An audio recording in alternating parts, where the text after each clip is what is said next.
Welcome back to Tommy's house. Very, very special guest. I say that every time. This time I kind of mean it because this one's an actual dear friend in the voice of my chef kid.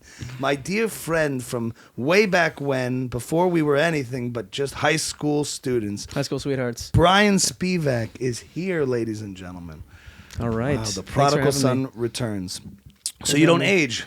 WTF? Yeah, actually, there's this like special serum that I use. It's called the Tel Aviv Sun. That's where I'm hailing from. Ugh. Yeah. God. The Tel Aviv Sun. Well, tell us. Amazing. It is. It's It is. great. Did you see that clip of the basketball player going around who was like, it was like all over Zionist TikTok, like, what's it like to play in Israel? Yeah, I saw that. Paradise. It's paradise, man. I play in paradise. Every day I wake up, beautiful sunsets, beautiful women, amazing food.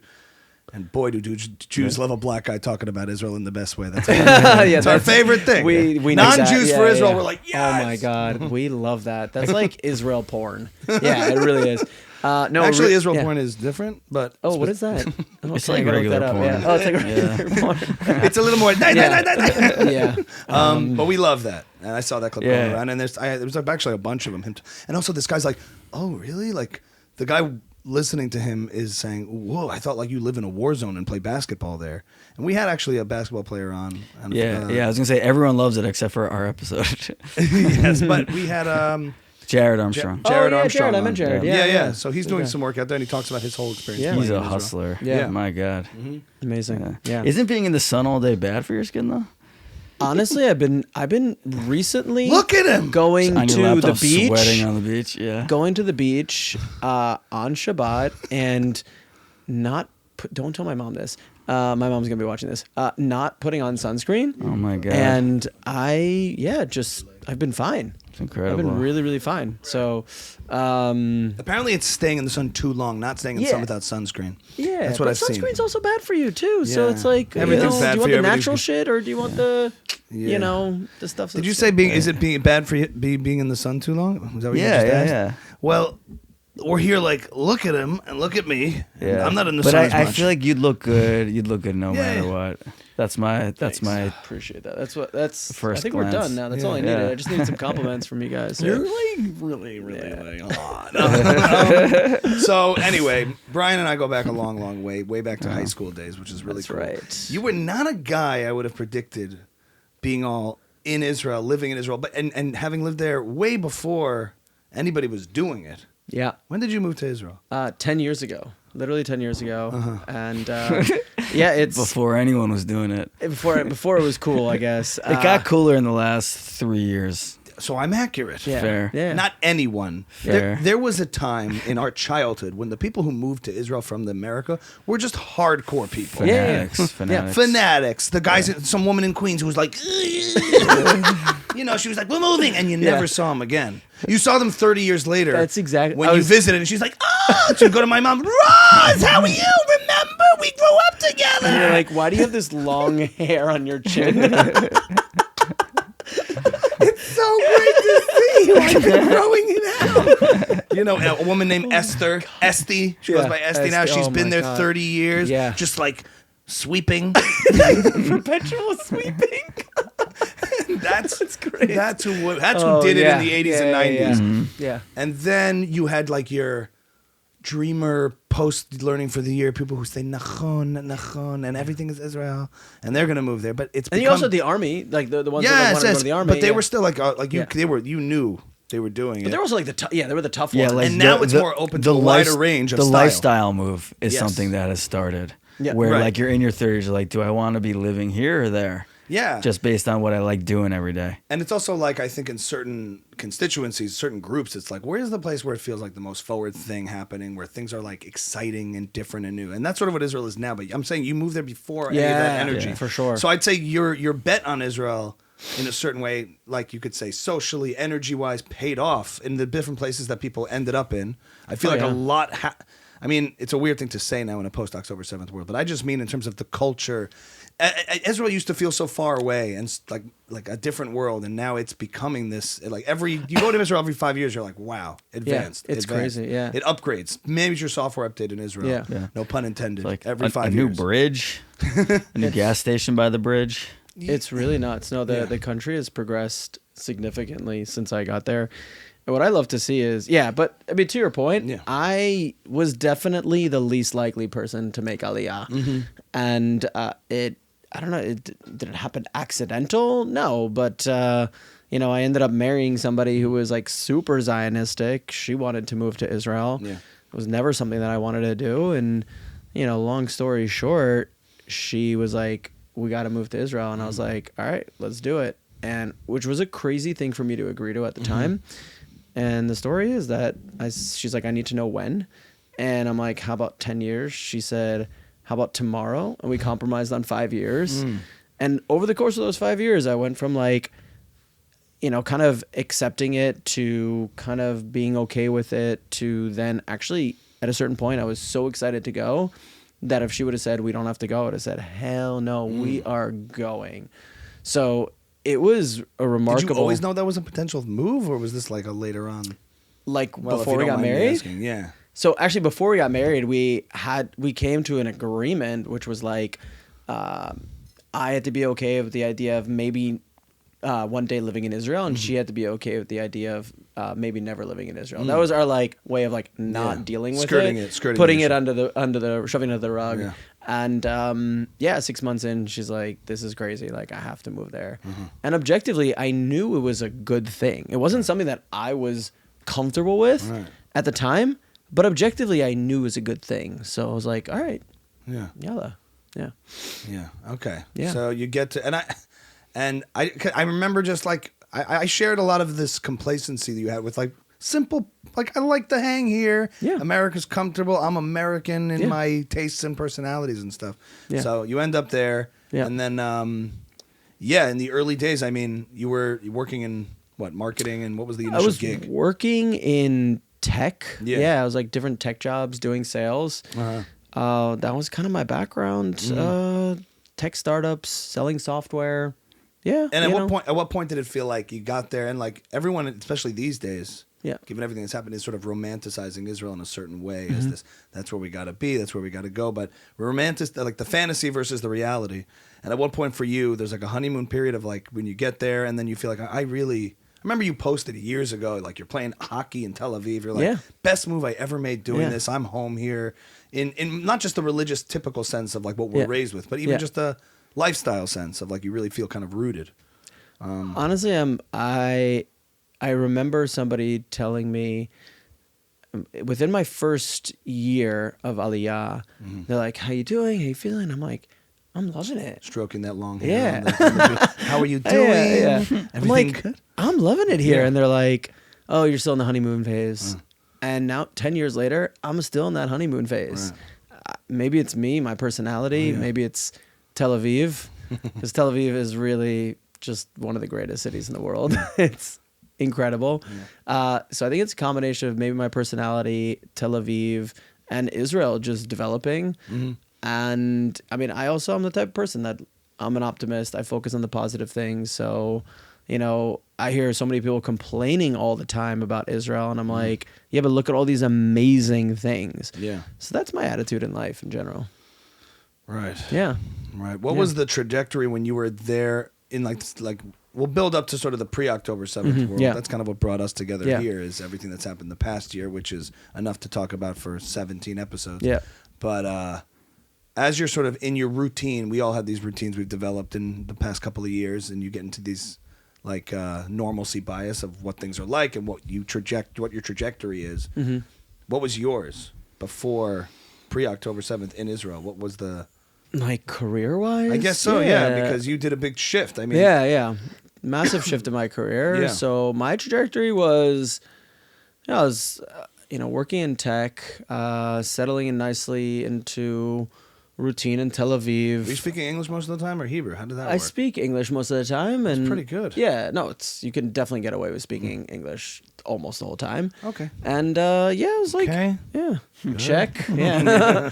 Right. But your Hebrew's good. Is that My weird? Hebrew's pretty good. I'm not like fluent, but I can have a very decent conversation. I can't Yeah. picture it, Brian. I know, really can't. yeah, But yeah. that's amazing. Should we do it right now? Do you talk with the accent? I do. I put on the Israeli accent. You have one in did you- English now. Yeah. You know.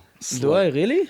Not like this. You have what happens to Oh, yeah. Americans Okay. when Ooh, they I'm get excited. to Israel Yeah. and they move. They get these little affects of Okay. Israeliness. Interesting. Like apparent. It's okay. We're gonna do it. We're gonna have it's gonna be a great time. And every once in a while, you kind of will go into these like. It's not like I'm doing more Naftali Bennett sort of level accent. Oh, that is. Yeah. You hear look it? at that. It's something gets a little stronger in the accents, but every once in a while. So okay, yalla, we'll do it. Okay, there's like a thing, right? It's like someone who moves to London starts saying like, "Would you like to?" They don't go like "Would you like to?" But like they just start formulating their Oh, sentences. can I ask you a like, question? Is everything okay? Yeah, So there's yeah. Is that okay? That we go like Americans don't. The inflection sort of shifts for you. Yeah. Interesting. yeah. And yeah.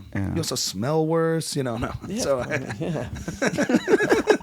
so things are. It's had an effect, Yeah. but Did you? Was that like a day one decision? I'm doing the accent. It's actually Oh. interesting. Yeah, I actually give credit to now my ex-wife. I give credit to her. Funny enough, Ami, you know her very well. They both went to BU. I was at Berklee College of Music. Oh, but, sorry. Yeah, right. yeah. In the Just, circle. That's right. Yeah. Distinction without a difference. We'll cut that out. For Yeah. Jewish purposes. Right, We're yeah. all in the same scene. Yeah. She actually she started speaking with an Israeli accent when she was like speaking to like customer service people. Even in English. Yeah. And I said to Listen, her, he'll know this is how we're going to speak. and I said to her, I was like, that's going to be really challenging for you because they're responding to you and they're speaking super fast, and then you're like, oh, slow That's what down. I happens to don't me. know. I don't know what you're saying. And so she's like, yeah, but I don't want to sound like an annoying American. And then she said this line. She's like, "Slicha, ifa sherutim bavakasha," and I'm like, "Oh right, yeah." And then so like ever since then, I was like, "All right, I'm gonna put on that Israeli accent," and I'm so happy I did. Yeah, because I do not want to sound like an annoying American that when you hear them speak Hebrew, you want to throw up. Yeah, they can't tell though. Still, They can't tell. like they can't see through the accent. Actually, sometimes I can pull it off. Yeah? Yeah. Sometimes I Yeah. can really pull it off. Yeah. What I would say is it's more like when you hear an Israeli here and they say, and they talk, what's better to you? When they say, how you doing? It's okay? Or how are you doing? It's okay? Which one is more pleasing to you? Yeah, it's pretty awful. Yeah. Even we were talking about the Yishai Rebo concert. Yeah, I I love hear Yishai that. I Rebo, hear the it. greatest Israeli artist. An artist, we've been singing his praises. I went to the show the other day, but I was talking to some friends, and they're like, any English? Like, even a little bit? Yeah. He's at Madison Square Garden. Learn a few lines, and the only thing he says is, good evening, Madison Square Garden. And you're like, okay. Yeah. And he's like, some Israelis, it's just nothing, they don't pick it up. How many I think he times- speaks French and English, French and Hebrew. Yeah. But in think about the way Bibi or Naftali Bennett or even Yeah. these like guys, it's a very subtle kind of Israeli, and they pretty much kind of work it out to do what they have to do. And to us, that's kind of nice. They're doing the best efforts. The ratios are round, not reish. And then somebody come here and talk like this to you. You're like, whoa, that's pretty hard. Doesn't sound like an idiot to me, but you're like, all right, well, Yeah. that's noticeable. Interesting. Wait, so but let's go back to like how we became friends. Okay. Yeah, like just those TABC days. Like I think we started talking about that, and I was just thinking about those carpool days. Yeah. Like we carpooled together Every morning. every morning for 2 years, It's adorable. and It's part of we the morning had- transport. that was actually my first introduction to Ami doing crazy good impressions. Right. We had I don't even know how to describe this, but for some been our reason our driver? parents thought it would be a great idea to have their children be schlepped to school by an 89-year-old man who could barely see and barely drive in an old like rundown station wagon. This is making me giddy.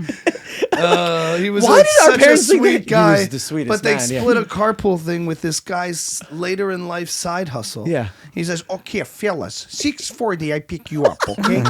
Hungary. Oh, he's like Hungary, Shanghai. Yeah. He like moved to. He had a fascinating. Shanghai? What? He was one of these Jews who escaped the Holocaust or after the Holocaust. Yeah. Ended up in Shanghai where there was Oh, I didn't protection know for that. Jews. Wow. Yeah. You weren't I paying never attention. heard- no, so I how actually How went old was he? at the time in his late 80s. Yeah, So yeah. we would end up in these blizzards driving home from school. And he'd be like, "Oh shit, fellas, hold on." Okay, he's like this sweet old man, and like for us, if we heard our parents curse, Yeah. that like would happen like I don't know, at least for me, what like he said. once every like 10 years, Yeah. I would hear my parents curse, and I was like, and then like let alone like an 80-something-year-old man, and we were driving up this hill, and this in his dinky station wagon, and it was a blizzard, and we're going up this hill, and all of a sudden we're going up, and he realizes we're not starts- making it, and he's like, "Oh shit, fellas!" And he just like aggressively like turns away, fellas. and like the car starts going backwards, it then hits the curb, and then turns around, something like that. Yeah. We were okay. We were but it was- fine. we went through all this stuff, the trenches of carpool with Oh a my old God. genteel man. Yeah. And he would. Genteel. Is that the word? Gentle? Is genteel not I the don't know word? Was he- what- I don't was know he what genteel? What does genteel mean? I don't Like know. a, Yeah. like a gentleman, I think. Well, was he a gentleman? Well, so I remember one time, there was a couple of moments. First of all, the way I would wake up in the morning as an alarm clock for high school was his horn. He would roll out of bed. So, and the housekeeper downstairs would go like this with her finger. And 10 minutes later, It was just you two. oh, 10 minutes later, it we would were take, ready. and after by the second honk, I was like, my pants were up. I'd come out, I'd go to the trunk. 'Cause remember station wagons? Yeah. Have that, and Amis. I would Yeah. be out. For the morning, I was pretty much out. You I'd would wake sleep up. in the trunk. You would lie down in the Yeah. trunk. And then you had a unseatbelted? guest. And too. there was, I remember seeing a woman duct taped with her mouth shut when I opened it once. He's like, "Just ignore her, fellas." No. So I would sleep and pass out till we got to school. I'd sleep through the first few periods too. This was like all boys high school. You're just like this. Yeah. I was just not awake for a few hours. Of the Yeah, day. and then everyone used to make the joke, be like, "Oh, you're saying Tachanan? It's Mincha time." You're like, yeah. That's so high school that when your friends say, "I'm gonna pick you up at 10," that's like when you start getting ready. and And also then remember they we- wait for 45 minutes while you get ready. And then when you're in school, you're prepping your arm to be a beautiful pillow with your hoodie on it. Oh my god. So good The amount right of now. sleep. I haven't. Oh, And those then- deep teenage sleeps, and the rabbi would come by, and I'd wake up in the next class. Yeah. Yeah. And then I just screw around and everyone have a laugh. I mean, this was the life. This is not high school culture now. Yeah. But then we would have the ride homes, and we'd take home Mayanot girls from the all-girls school down the street, and we would be in there. And as being a gentleman, one time he had a talk with all of us after they dropped off the last girl. He's like, "Listen, fellas, the language in front of the ladies." That's right. He was yeah. genteel. Yeah. Oh, wow. It's one thing with the fellas, but with the ladies, no. Oh my God. You remember right. that? Oh Anyway, my Brian God, was that's so we funny. were experiencing all the fun stuff. We were growing up, yeah. All our teachers' voices on the rides home. Oh And yeah. Wow. Brian's- What else did you do? You Brian did, was you, an easy laugh. So. you did Rabbi Did Adler. them all. Oh wow. Yeah, all the stuff. So Brian was an easy laugh. So Yeah, that was our great. origin story. We had a good time. Hello, everyone. My name is Yuval Noah Harari. I'm a professor and an author, and I want to let you know that Ami's House, Beit Ami, is now on Patreon for just 5 stories a month. Yuval, it's not 5 stories, it's $5 a month. No, it's a story. We need dollars though. Everything is a story, Michael. All of life is a story. Everything is sapiens and everything is stories about sapiens. You are sapien, I'm a sapien, this room, sapien. So $5 a month. 5 stories a month. $5. Yes, and when I put my kids to bed at night, when they lose a tooth, I put a story under the pillow. Why don't you like gossip? What happened? Well, first of all, it is just I don't care to hear about other people's shit. I just really don't. Like, there's enough that we have going on in our own lives. I don't know why we have to hear about other people's. So, like, Okay. from a mental capacity issue, I like that's one reason. Number 2 is there's a reason why the Torah says don't speak lashon hara, and it's likened to killing someone because it does kill. Sorry, yeah, buzzkill. I just really You don't like it. yeah, and thank God, like in Tel Aviv, there isn't really much. Nobody cares. Yeah. and there isn't there really isn't gossip.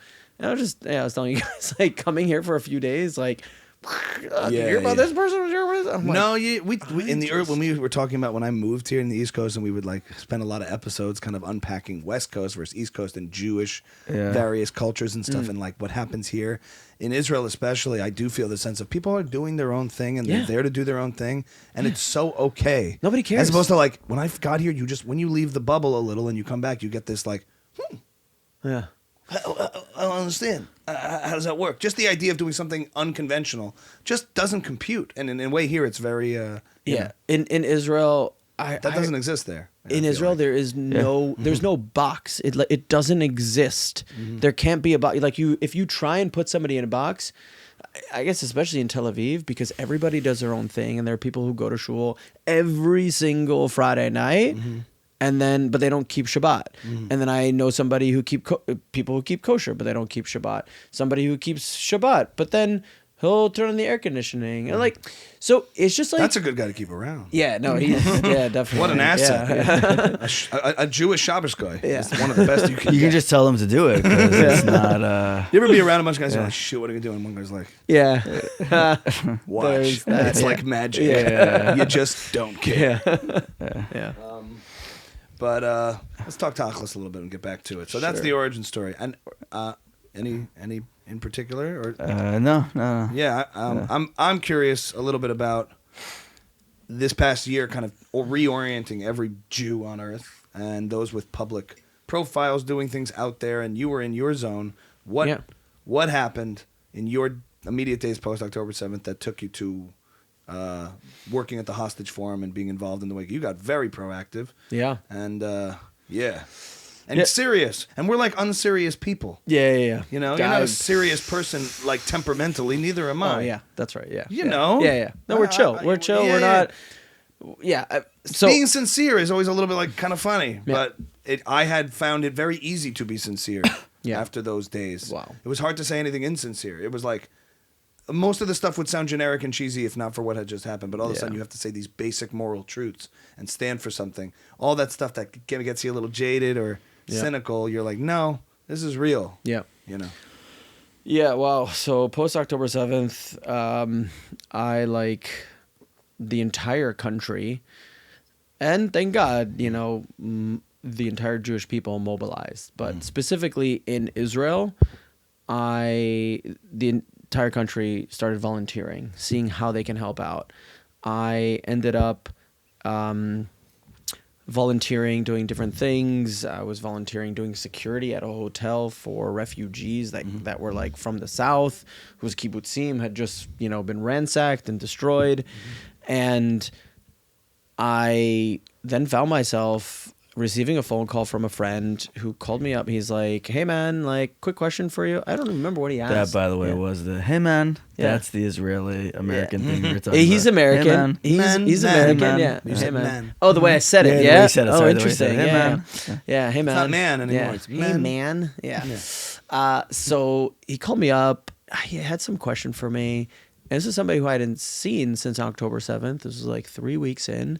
And I'm like, "What have you been up to?" And he's like, "Oh yeah, I've been like just volunteering at the Hostage and Missing Families Forum." I'm like, "What the heck is that?" But tell me some gossip about Yeah. it first. Like, what's this- yeah. So, and I'm like, "What is that?" And he told me that's where like all the families are of the hostages, and they're trying to figure out how they can mobilize and get their loved ones back. Jeez. And he was handling PR for them at the time. And I was like, "Cool, like, can I help? Do they need any help?" Like, I had just started, I was working like 8 months at an influencer marketing agency. So I'm like, "Oh, that's my recent background. Do they need any influencer marketing help?" And so he's like, "Yeah, I don't think anyone's doing that. Like, see how you can just show up, right?" So it's a funny story, actually. So I go the next day, I show up at the hostage forum, and it was chaos. It was like a scene from a movie where the director is like, how can we depict a chaotic office scene where they're like the secretary is like, you know, Dr. So-and-so's office, please hold. Dr. So-and-so, please hold, right? It was the secretaries were just like jumping around, directing people where to go. I walk into the elevator and Wolf Blitzer like just walked into my elevator. There was so much going on. Yeah. We'll get to that in a second because at a certain point it felt like a dream, And so I get there and I'm like, hey, this is my background. How can I help? Blah, blah, blah. And they're like, oh, speak to And so-and-so. they're fielding what? Just volunteer energy? Volunteers, just directing people where to go. It was just like, it felt like chaotic. Yeah. And they're like, yeah, speak to this person. And I'm like waiting in the lobby, waiting to like find this person. And all of a sudden somebody comes to me and they're like, look at me like, Brian, is that you? And it was my former CMO at one of the companies I worked at in the past. She's like, what are you doing here? And I'm like, I'm here to volunteer. She's like, yeah, come join my team. So I joined her team and we're trying to figure out like what to do, how I can help, This etc. is all in one day, or this is now? This is just the first few hours that I'm there. And then I finish up and I go home, and the next day I come back. Did you have a job at this time? I did. Okay. I still was working a full-time job, and I come back the next day, and all of it is gone. No posters, no office manager. All of it is gone. Boiler room So style. it was like a movie where I'm like, you I think swear it was all here. It was like wild. And what the heck happened? I'm like, did we free the hostages? Yeah. And no, they moved. They moved. Literally, I was there one day. The next day, they moved. Okay. So it was Were you really tripping like a out? scene. Like, did I just imagine all It this? was really, it felt like that scene Yeah. from a movie where like your friend's like, yeah, sure, right, yeah. Oh, and let me guess, there was like a hostage poster here and like there was a Wolf band Blitzer there. was there. Yeah, Wolf Wolf Blitzer. Blitzer. Yeah. Shut I had a dream up. about Wolf Blitzer yesterday Brian, also. you yeah. took acid. Yeah. What are you talking about? I'm telling So- you, your old boss, you haven't seen her in years. What are Yeah. you talking about? Yeah, Yeah. it all feels that way. Yeah. Okay, so they just that was day one. Yeah. Yeah. So then we moved to this other location where we've been settled in for the next, and they're still there. And basically, I was trying to figure out how I can. It was a total grassroots effort, trying to figure out how I can use influencers, get influencers to be a positive voice for the hostages. Now, granted, the funny thing is that I had been doing influencer marketing for about 8 months at the time, not a very long time, and I was doing it at an agency that was like very focused on YouTube, so not like all like most of this stuff is like Instagram, and I was also focused on brand partnerships. So I actually came to the Hostage Forum running the influencer program, not knowing any influencers, and I ended up recruiting a team of volunteers, and they would always come to me. They'd be like, Brian, do you know like this influencer? Do you know this person? And I would always honestly answer, no, I have no idea who that is. Now, eventually, after a while, I started like really just immersing Heavy's myself. nails, the Yeah. challah slut. I Yeah. mean, they're everywhere. There is, and still to this day, I'm like fully immersed in it, and I feel like I know everyone. No Shame Shatel girl, you know, she's I don't coming know in. who these like that could be real. Is that real? No. Yeah, but it could be real. There's still so many people where they're like, "Do you know this person? This person?" I'm like, I don't know who these people are. Yeah. So there's a lot. Yeah, yeah. Luckily, you know, there's. And so your general macro mission is to get a whole influencer community just to get this message out about what's yeah, going to on. create their own content, not just to share content Right.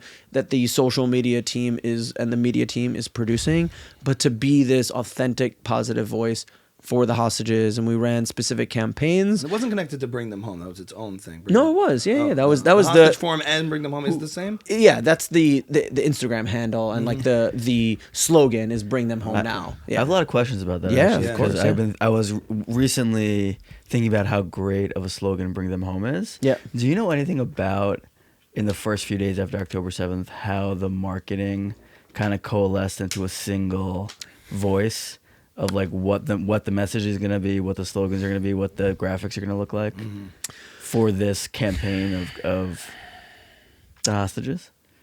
I actually don't know all the details, and there are so many amazing things about how everything came 'Cause together. it's cohesive. It's very cohesive. There was a team. They brought in Publicis, which is like a very well known. His accent. There's his accent again. Publicist. I think it's Publicis. Maybe it's Publicis. Wait I a don't minute, know. was that intentional? Is that I thought that was the name of a company, Publicis. Yeah, that's the name of the company. Yeah. Publicis. Publicist. You said that you were bringing in a publicist. In America. No. It's the name of a company. that's Yeah. Publicist. Maybe it's I always forget. Yeah, it's French though. I think. Yeah. But a publicist. Yeah. Publicist. Publicist. Nicolas says publicist. So- I was like, what has happened to Brian? He is Israeli glitching right now. It'd be funny if every other sentence he just starts going, anyway. Okay, so they bring in publicist. So they brought in, It's like, they brought in this team, Yeah. and they were there volunteering. But the entire operation was full of volunteers. Nobody got paid, and people just either completely left their jobs or were trying to do it simultaneously. Yeah. For the first 2 months that I was there, I was doing both my full-time job and full-time volunteering, which was insane. I was like working till like 11 o'clock at night. It was just absolutely nuts. It was Were you just crazy. Yeah. oh, Yeah. that's You must have hard. really wanted the hostages to come home at that point. I mean, yeah, Would've that been a was lot kind of easier. the idea. I remember actually there was one story. I was working late at night, and it was just me and my friend who I recruited to the team, and we start. There are 3 floors to the hostage forum. We're on the 4th floor. The 5th floor is for families, like to hang out. There's like a lounge area, and so we hear just like lots of laughter. It's like 10:30 at night. We hear lots of laughter coming from the 5th floor, and we're like plugging away. We've got so much to do. We got some deadlines, and at a certain point, I was like getting FOMO, but also like curiosity. I was like, what is like. This is not computing, right? We're talking about like hostages and hostage families. Yeah. So I go upstairs and No, I'm just kidding. I go upstairs and I see just like a bunch of family members hanging out from different families, hostage families, hanging out, drinking wine. Some of them drinking wine, but like laughing. And I was like, in my head, I'm like, what is going on? I realized, oh my God. Right, they're human beings. This is how Israelis cope also. They're not sitting around moping and being sad all day. They're upbeat, they're positive, they're energetic. And it was my first taste into the resilience of these families that I got to see all the time. Most of the time that I saw these families, they were walking around with their heads held up high. You know, some of us volunteers, we were like walking around like sulking and just sad, and they were walking around like with positive energy, and I was super impressed by it. And that was like the first time I made friends with some of the family members. It was right there that evening. What have you learned from them since then?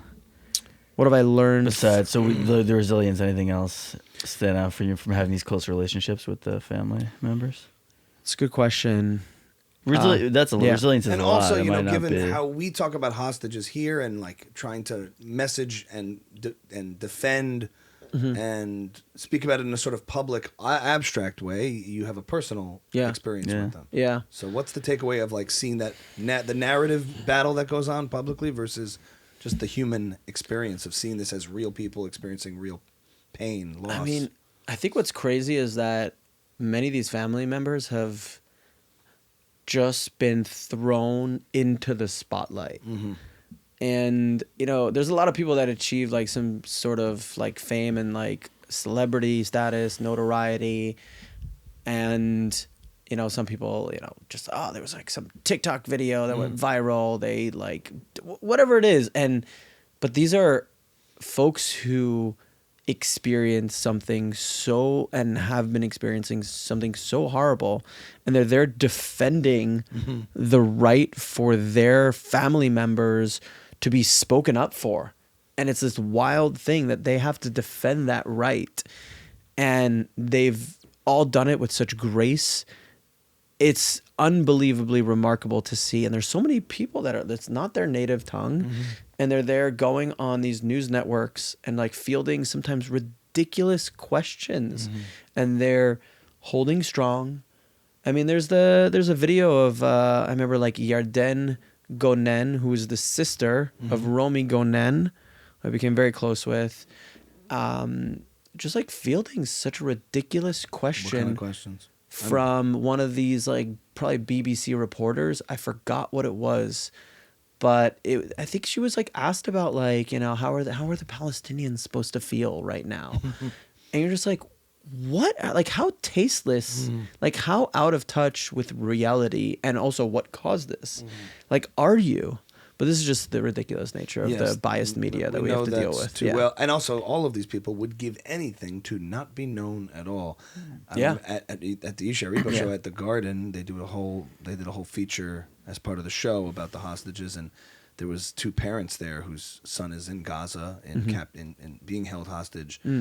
And it's this weird, heavy moment in the show where he talks about them. They're on screen, spotlighting them, and everybody else is so thrilled to be at Isha Rebo in this incredible moment, and these parents would give anything not to be there as a special like feature of the show. Because what it means is what they're going through. Yeah. And they would trade anything to not be there. And you feel that in this moment that we obviously owe it to them to broadcast this sense of support and solidarity. There's a beauty to it. It's so tragic, and there's this like everyone goes from elation, singing together. Like this is what's been insane. And even at this concert, in and of itself, like you felt all the emotions of the year in one night, sort of going, and how the Jews process this stuff, from totally celebrating and being together in this beauty, and just born in tragedy. And that moment was the tragedy part of the show, where everyone just stops cheering and getting lost in it, and remembering and seeing them. They would give anything to not have to be there. Yeah. I'm really curious what Hirsch's mom is going to do over the next like 5, 10, 20 years, because she obviously she doesn't have to be in the spotlight anymore if she doesn't want to be. Yeah. But she's such a powerful person. Like I wonder if she steps back in some capacity, voluntarily. To get a little bit into I've heard a little bit of this, being involved on the advocacy side and doing stuff and I want to hear more about the details of what the process was like in bringing people through the hostage forum. But there has been this little bit of infighting that goes on of like people, that it gets politicized, that bring them home. Like there's always a competition for who's grieving the hardest and who's doing the most volunteer work, which is just inevitable in these kind of things, where people are like, no, my organization's going to do it right, and don't give to this organization, give to this organization. We actually are more in touch and we give it direct. But I remember somebody messaged me on Instagram, because I was tagging Bring Them Home in a lot of videos as part of the thing, and they were like, they're blaming Bibi for everything. They're protesting in the street. It's become hyper politicized and left. And to the extent that you're comfortable shedding any light on that, I find that to be such a shame that it is that. And I said I wasn't aware of that. But and maybe, it's a human enterprise, so people get burned, people get upset that they're not recognized for their efforts. Who knows what the backstory is behind some of the shade that's been thrown. And it's I'll share a little bit. So we could get there, or we could do it now, because I'm curious about all the stuff that led up to it. Because in the beginning, I feel like there was this great unity. I'm like, but even in the efforts to unify, there's disunity. I'm like, give me a break. I have to say, so my time at the forum, I didn't get involved in any of the politics. I almost decided to stay like really ignorant of what was going on, either behind the scenes or in terms of the sentiment in Israel. Not the sentiment, but like what, the hostage forum was doing this, or they're aligned with this party. I'm like, I don't care. The cool part is that like our team was like the only Anglo team, and in a way we kind of acted in our own silo. We'd coordinate with different teams. We'd always need things for different teams, and there was some coordination, but in a lot of ways we acted in our own silo. And so it allowed me to stay away from both internal politics, maybe that was going on. But I just was like, I don't care. I have my mission, which is to get influencers to continue to talk about these hostages. I don't care about anything else. I don't want to hear about anything else. Even when there were like talks of hostage deals, I'm like, I don't want to even hear about it, because that's distracting. And a lot of it is psychological torture and psychological warfare. And we're seeing that. We're seeing it time and time again. That's why I never, ever talked about a hostage deal, because it wasn't worth it. It's not worth it. Like when it happens, when they're back on our soil, that's when we talk about it. But otherwise, you're just like, you're tormenting yourself. That's my opinion. That's when you talk about a deal of any kind. To me, the whole conversation is flawed. The idea of a hostage deal, to me, is a morally bankrupt, void, corrupt statement. Because to me, the deal comes when you return them. Yeah. That's to me the morally correct stance. You took them, get back to baseline. Yeah. If you want to make a deal, you return them. Not and everybody's saying so we need to make like I'm like you've bought in already. Like to the morally bankrupt world that you're operating in. That's why I'm so against any of that language. I'm really curious to hear your response to that because that's really easy to say when you're not a family member who might actually get their loved one back through some kind of. So like, I'm not saying you're wrong. I'm just saying I wonder how that sounds to Brian. Is not at the families going through it who just want anything. No, that sentiment is not aimed at them. Directed at them. Of course not. It's directed at people who are putting pressure on Israel, Netanyahu, whatever, to make the deal. At all costs. And attributing the reason the hostages aren't home is because of the lack of a deal. Yeah. Not efforts to do so in any particular way from the people who are subjectively closest to it who want anything. I know what you mean. It's easy to say that. But my ire is directed at all these people who think that's the problem. Yeah. No, obviously. Obviously. But and just to clarify where I'm channeling that. But yeah. Mm-hmm. So. Yeah, I guess the next chapter of the story is that so I left the hostage forum, and we'll get into what I did afterwards. But afterwards it started to there was a lot of drama, like a lot of drama that was going on at the forum, and I was like, I got out like right in time. But you did make a little face at me, like there's stuff there. I have to stop you there for a second because before we talk about you leaving it, I went out of order. Yeah. And I want to say, like, just take me through what was involved in the people coming through, because I saw a lot of activity while it was in full swing and you were in that inertia. Yeah. You know, all the different people you're bringing through, actors, influencers, celebrities. Yeah. What was that experience like? It was kind of crazy because when I started, as the, Liaison? running the influencer program, like it was just like a digital effort. And then I remember getting a message from somebody in like the marketing team, and they're like, oh, there's this influencer coming, Mandana Dayani. I think that's her name, Dayani. And she's coming in, and can you show her around? And I was like, sure. Like looked her up. She's like, several 100,000 followers. I was like, cool, never heard of this person before, but sure, I'll show her around. And then all of a sudden, like that started to become a thing where people were visiting Israel. They wanted to witness what was going on. For the first 3 weeks, that wasn't really happening unless you were like a journalist. And then slowly influencers, celebrities started coming. They wanted to like witness all this for themselves. And I was the English speaking social media, influencer manager. And so I ended up being that person that was hosting these influencers and celebrities whenever they came into town. And it actually took a while for me to get to that point where even, because there were like certain levels of influencers, like a Jerry Seinfeld, where funny enough, I remember when Jerry Seinfeld, when we heard the news that Jerry Seinfeld was in town or coming, everybody started saying to me like, Brian, like, when's Jerry Seinfeld? Like, where's Jerry Seinfeld? Like, when is he coming to the hostage forum? And I'm like, you give me way too much credit. Like, I have no idea. And I had a person. Lean in, Brian. Yeah. Lean in. I had a person that was like, she was like my go-to contact for all like she was like, had the Hollywood connections. So she was a lot like the liaison sometimes with these celebrities. Right. And so I would go and ask her sometimes. And so finally I have to like fielded like 5 questions of like, hey, when's he coming? And so I go to this person and I say, I'm blanking on her name, but I go to her and I say, listen, everyone keeps asking me like, where's Jerry Seinfeld? Like, do you know anything about like, when is he coming? And she like points her finger and she's like, right over there. And all of a sudden I look and like Jerry Seinfeld is sitting in like one of the conference rooms. I was like, and you turn, you go boom, boom, boom, boom. You walk into the room, hey, Jerry. Yeah. And she points. That's funny. Yeah. So and he had one of the most publicly impactful trips, I think. Michael, if you were watching Jerry's run through Israel, to me, like for the Jewish community to see that, and then his interviews subsequently with Barry Weiss, that moment, it was like that wrecked me. Cried like a bitch. Oh, I sent that to you. You did, right? So Jerry He did. doesn't crack. He's so on. Oh, I And then- did see that. It was so Yeah, weird yeah, because yeah. he cried and then wouldn't say anything else. Wouldn't Didn't say need anything to. about it. Yeah. To me, he just didn't need to. I think right. Said That was everything. crazy. I think Yeah. they cut something remember that. out. Yeah. I think he said something and asked him to cut it out. Yeah. I don't know. It was And they fairly- agreed on we'll keep the crying in. I don't know. All I can tell you is he just didn't need to. The Oh, they silence asked him was why he's crying, right? And he like said, Yeah. She said to him, "Is there so you think?" He's like, "So why was it so meaningful?" He goes, and he long pause, and he just goes, because,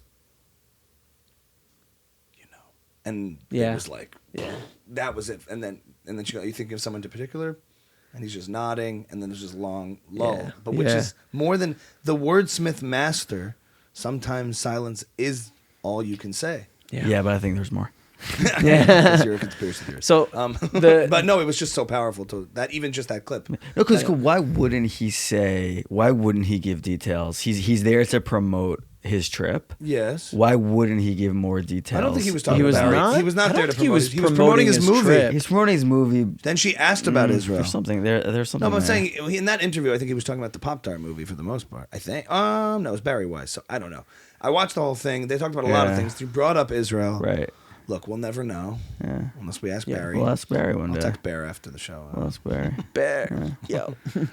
Anyway, he's either in the way, conference room. I remember seeing him come through. Yeah. That was a very invigorating one of all the Yeah. and Seinfeld being someone like we talk about sincerity and we talk about sarcasm and he talked about it, living in the sort of fun side of life, not Yeah. taking things too seriously, always kind of playing it like a little game. But then he said in his interviews, like, when you go there and you see this, you realize you're having an impact that's a lot. Yeah. That's into a deeper, more meaningful place than you Yeah. even realize. So Yeah.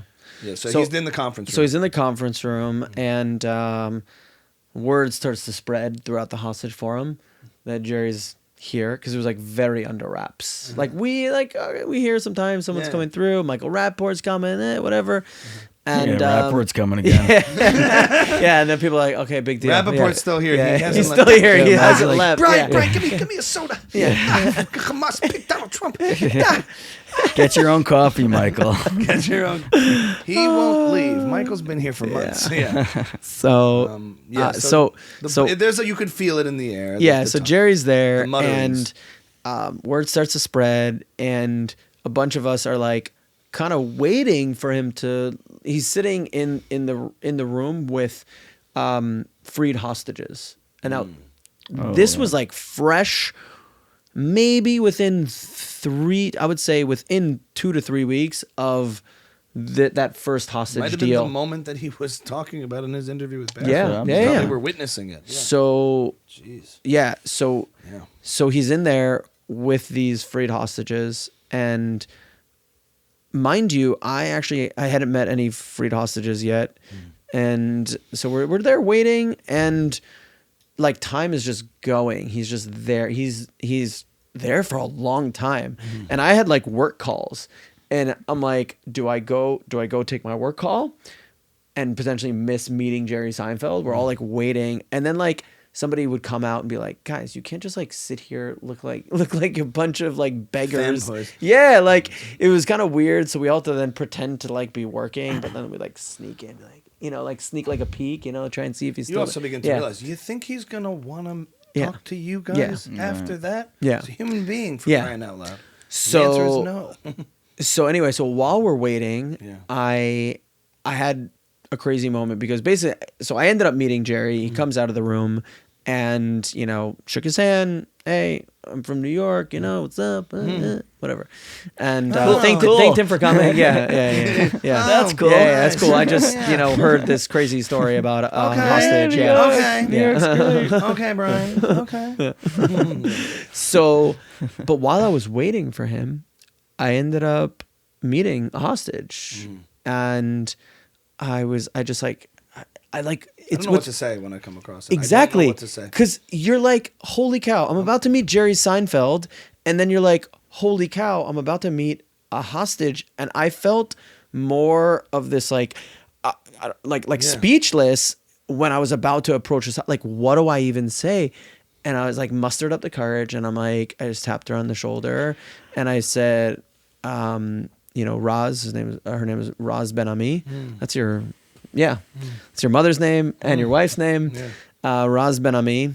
And I just said, yeah, that's kind of crazy. So Did that just occur to you? and yeah, it just occurred to me right now. Yeah. So I said, you know, I just like, I'm so happy you're back. And I just want to introduce myself. And I put out my hand and she looked at it. She's like, what's this? Like, it was this perplexed look. She's like, we don't do handshakes. She gave me a hug. She's like, we do hugs. Yeah. And I was like, this like intense, profound moment. And like meeting Jerry Seinfeld after that was like, you know, like I was like, I just That was like, okay. I just got a hug from this woman who was really scary because you saw in her eyes. Yeah. I don't know. I can't describe what it was, but you saw it in her eyes. I've come across a few instances, and I find in those scenarios, I've tried to identify what it is that makes it very difficult for me to even say anything, is any attempt at doing so to me feels like I'm reminding them of a trauma because I'm giving them attention. I'm coming up to them. Why? This need to feel a sense that I feel responsible to what? It feels like I'm just rubbing it in. Yep. And you see everybody, because I'm watching people do it. Thank you, and they're just having to like that attention is not something that they're happy to get in a way. Yeah. In the reality, not in. Of course, they appreciate the sympathy, but to me, I just feel like all I'm doing is summoning up and reinforcing the fact that you have gone through something terrible. So I just don't know how to square that. I don't feel bad. I'm not asking. It's not something that I'm, I just feel like that's the time when I'm really at a loss of there's nothing proper for me. I can't figure out how to. It's kind of like when you're at a Shiva visit. A little bit, but I find at a Shiva visit. Because you're not supposed to like initiate. So you're like, what do I say? It's just it like has a little super- bit of that. Shiva Yeah. has a more organic feel of life cycle events. This feels like such a distortion of what should be. And I just feel bad giving that attention. Maybe I should have to get over that. I just try to make them laugh and do some other shtick and just make it all different. As opposed to I just don't want to make that. It's hard. I just don't want to channel that kind of energy at them. It's too much. Yeah. What do you think it was that you saw in their eyes? It was, I think it was something like physical, like a discoloration. Like I saw, and sadness, like just this. Her husband is still there. Yeah. So like, it's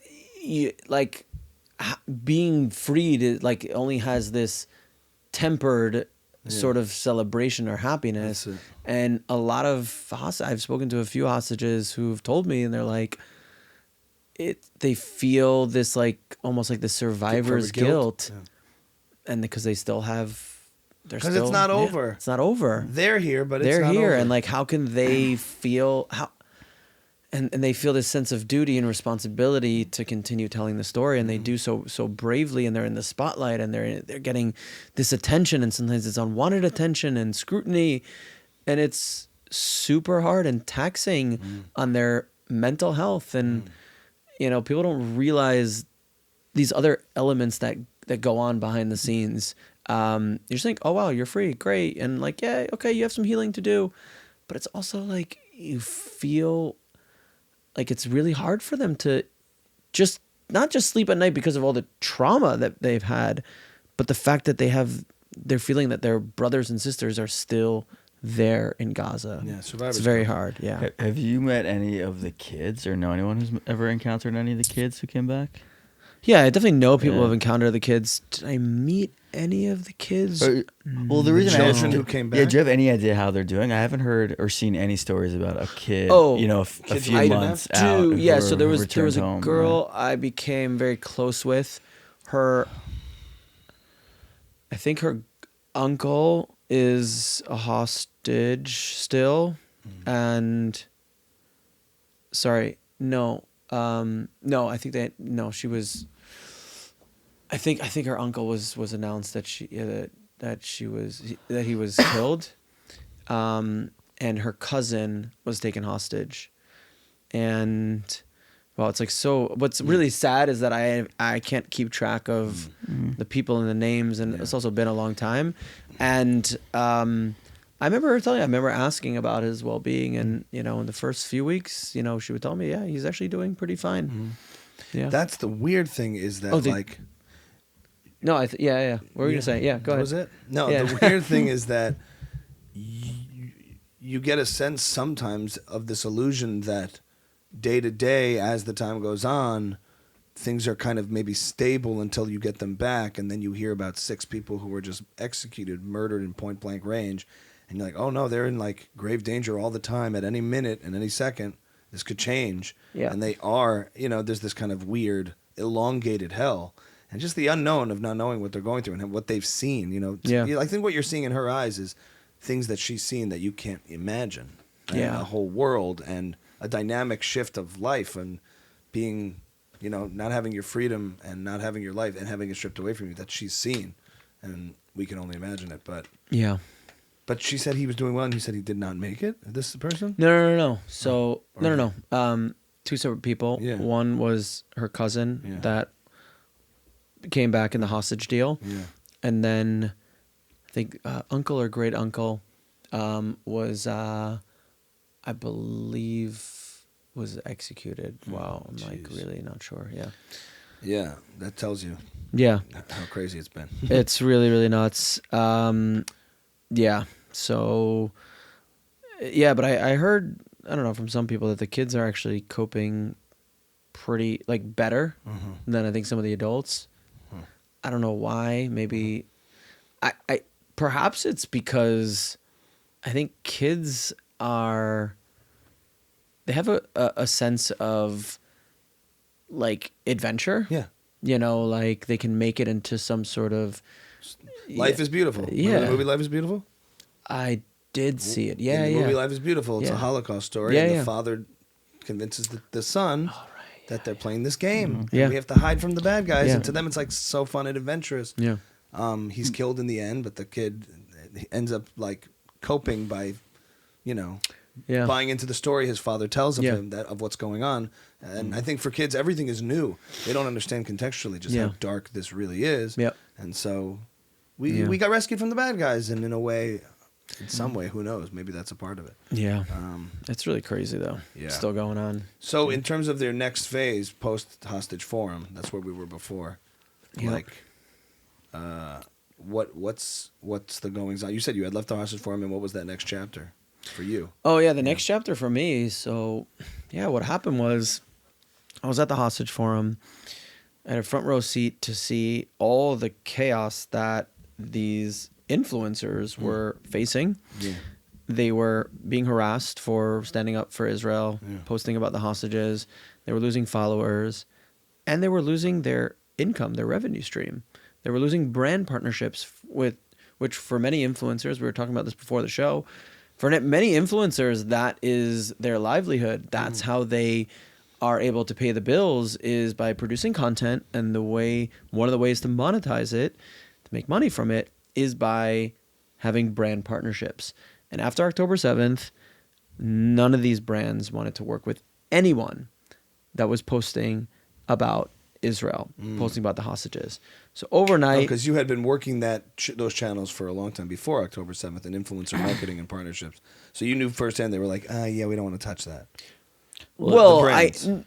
I didn't know these influencers before, and they were just telling me. Uh-huh. Yeah, they were telling me that listen, I haven't made a buck. I'm not making any money. And these aren't from influencers. These are more high level, These more is celebrity influencers. All Mid-size, ranges. big- I mean, it's anyone from they've got 20,000 followers to 100,000 followers to 1 million followers.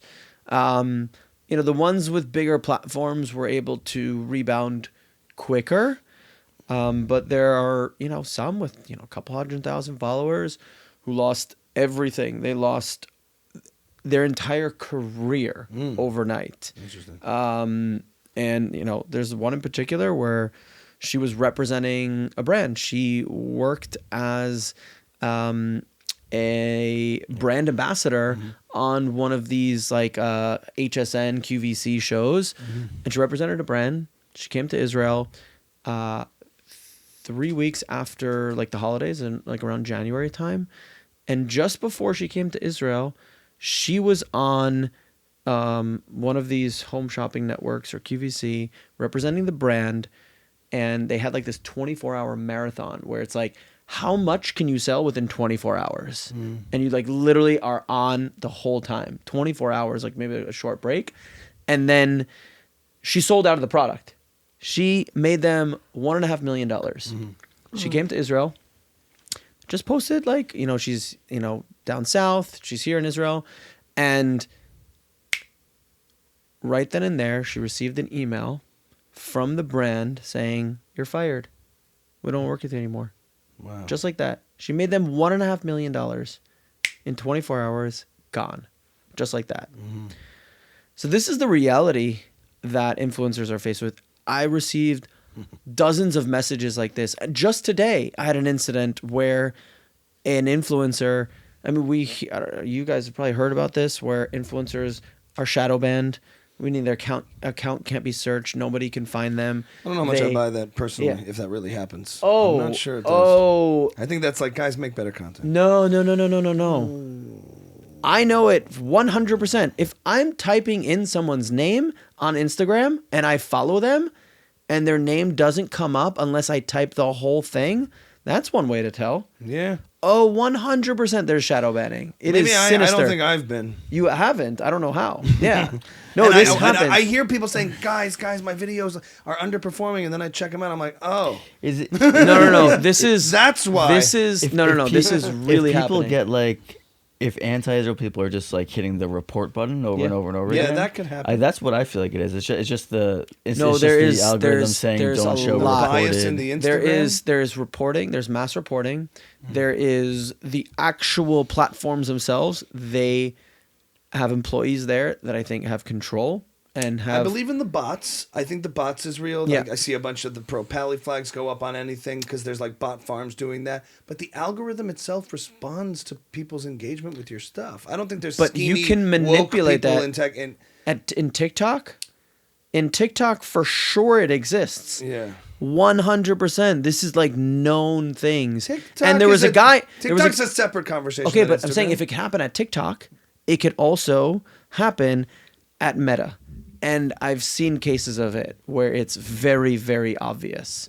I had a particular. Say better. Yeah, I had some. I hear the craziest stories because now this is the world that I'm in, where people come to me and tell me their Instagram and influencer problems. Come talk to Brian at Barzel Media. So yeah, I remember somebody telling me they would post stories and then the moment she would mention Israel in the story, so she would get like tens of thousands of views on the story, and the moment that she would mention Israel, 0 views. On And the so story. on the story. And so and then it was like it was somehow the so hard out there. it's insane. No, I hear you. It's crazy. Look, when we would talk about COVID in episodes on Instagram, every second the word COVID comes up, it would say COVID policies followed. Yeah. So I know that it's capable of detecting things for sure, but more often than not, I'll just say, in my experience, there's people complaining about their videos not doing well and stuff, and I'm like, I'm glad you're pro-Israel, but it's not because of that. But there is some of that too. Fair There enough. is some of that Fair too. enough. And just today we had an incident where somebody who she doesn't make political content at all. She makes content about traveling in Israel, beautifully aesthetic views of Israel, like gorgeous drone slow shots, and you're like, wow, what is this? She makes incredible content, and she has this like soft-spoken, beautiful voice. Her account gets mass reported, and it's been shut down many times. And I was Her looking, Instagram account? her Instagram account, and I was searching for her on Sunday, and I sent her a text. I'm like, "What happened to your account? I don't see you anymore." She's like, "Yeah, it's been shut down, but I'm on vacation, so like maybe it's for the best." And so she's like, "Yeah, it'll come back soon." Dude, and then 4 days later, it's still not back up. Yeah. And I was like, "Is everything okay?" She's like, "This is like getting me concerned because the folks who I can usually call at Meta, like Meta has a new policy where they won't field these inquiries from employees anymore. They're like, do not bring it up. Do not try and restore these accounts. We won't entertain it anymore." And then there's even a team that like somehow knows how to hack into the system and get their things back up, even he couldn't help. And so I actually made a phone call to a friend of mine. Get him, Brian. Yeah. Yeah. And I said, listen, we have a stage 5 account reporting. Do you think you can pull some strings? And he was able to pull it off. And within 2 hours, got the account back up. But this is It's like a happening. A Russian guy. No, this is happening left and right. Well, here's the thing. What I'll say is, fair point. But on the point of audiences and people struggling and losing followers, there's also been on the flip side an entire ecosystem of influencers who have built audiences off of their advocacy. Yeah. Really from the start of it, and have become good forces for getting the messages out there. So it seems like they've been able to do that on these very pro-Israel messages and content. So yeah, but they're also at crazy risk. I mean, in other words, there's a market for it in the algorithm itself of like that community that engages and responds. Yeah, why hasn't Ami been shadow banned? I have no idea. I really don't know. I really have no idea. But it's kind of like saying I don't care. Yeah. I don't disagree with you. Yeah. I'm just. It's not a disagreement. I'm like on the flip side. If you go to, there is a pro-Israel side of social media. Of course, but it's kind of like and saying... we see it all the time. We see them. We see the people.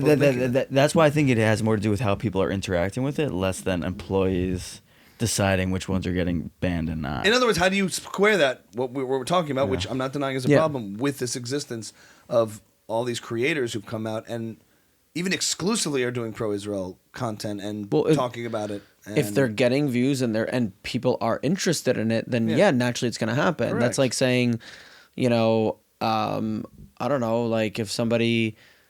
I don't know, I'm trying to think of a good Doesn't analogy. mean the cards aren't stacked against them a little bit? Is that what you mean? Even though they're able to do it. I'm not trying to argue with your point. I'm just trying to square these two different realities that exist. I'm saying Instagram does exist and you can make good content and you can get views on it. But every once in a while, and it's only happening to pro-Israel influencers, you are facing massive ramifications. It's just like being pro-Israel in anything. Like, you can do all the shit that you want to do, but every once in a while, someone's going to be like, yeah, don't say that. And you're like, wait, what? I'm just standing up for hostages and human rights. Yeah, don't say that. We don't want you to say that. And you're like, wait, what? So, again, you can do most of the normal shit. Both things can be happening. Both things can be happening, but every once in a while, you'd be like, oh, I have now special rules because I'm pro-Israel. That's what's happening. Yeah. Well, there's a strange thing that's happened where, like, it's a beautiful thing to have seen all these people who either had public, account profiles on social media and a presence for other things, whether it was comedy, music, or someone who's doing jewelry, and all of a sudden they're opening a lane for advocacy. And that's been really nice, and I've met this and participated in this community. But it's an interesting, weird feeling, just like the feeling of all of this stuff. Anytime you're celebrating a moment, it also reminds you of the weird reality we're in. And so you go to these events where you're trying to raise awareness about bringing them home and all this stuff, and it's also become, social, and everyone gets together, and it's been a funny, interesting thing. And it's an industry. Yes, but at the same time, that's just inevitable with the way we are. As there's going to be a certain, just like you're saying, people are laughing on the fifth floor, and it doesn't take away from anything in a sense. They're finding a joy in it and a camaraderie in it. There's a camaraderie that's created. So that has its side to it, but in the spirit of not being so cynical about it, I'm not like judging it too harshly, but it's just been an interesting thing to see. Using creativity as a weapon. Well, the entire war is being broadcast over Instagram, so it makes sense that we're fighting advocacy would also become an Instagram phenomenon. And humor and entertainment, I would say, making sort of entertainment with an agenda, with a certain message and an agenda to get the word out and get the truth out. But I don't have a point to make there. So what you do now is you connect these influencers who have lost business with brands who specifically want to work with them. Yeah, if I understand that right. Exactly. So. Yeah, going back to it, I saw that these influencers were losing out financially, and He's pissed. What? He's pissed. Yeah. So, and I realized focused. this is not sustainable. Like, we're trying to, ensure advocacy is staying strong, that we are able to speak up for the hostages and speak positively about Israel. And yet not only are our influencers not incentivized, but they're disincentivized. That's a word, right? Disincentivized to do it because they're being harassed, they're losing followers, they're losing money. And so I'm like, this is not sustainable. So I very early on tried to like figure out how I can do something. Maybe I'll like, have like a little side thing where I try and like build an agency within my team at the forum. And it was way too complicated. There was too much going on. But I decided, I was like, this is something that's really important. And so I decided to launch an agency called Barzel Media with the sole aim initially to find brand partnerships, paid brand partnerships, so that these influencers can make money and actually survive and pay rent, because so many of them have told me, I have not earned any money since October 7th. I have not been able to get a brand partnership. So serious question. Yeah. So you go to these brands and you're like, I want you to work with this influencer who has just been shadow banned and their views are way down. And like, I'm saying, how does that compensate for the brand who wants to do something really good?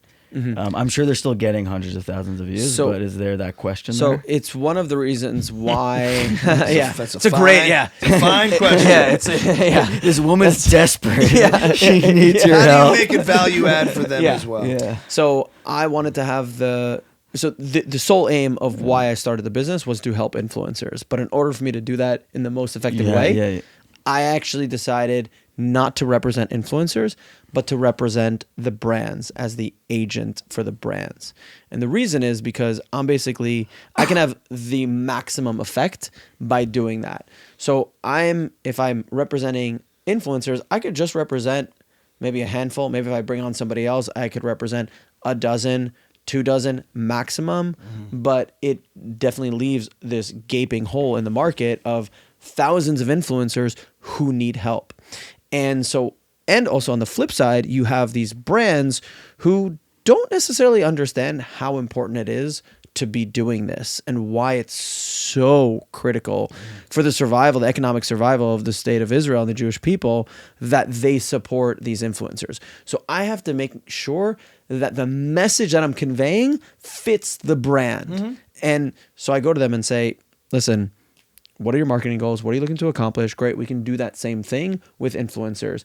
Hold your money from, take a certain percentage of your money that you're sending to Mark Zuckerberg at Meta and siphon off a little bit to pro-Israel influencers. These are our digital warriors who have stood up for us, and it's now time for you and brands and other companies to stand up for them. They call it the double bottom line, right? Where you're making money and you're doing good at the same time.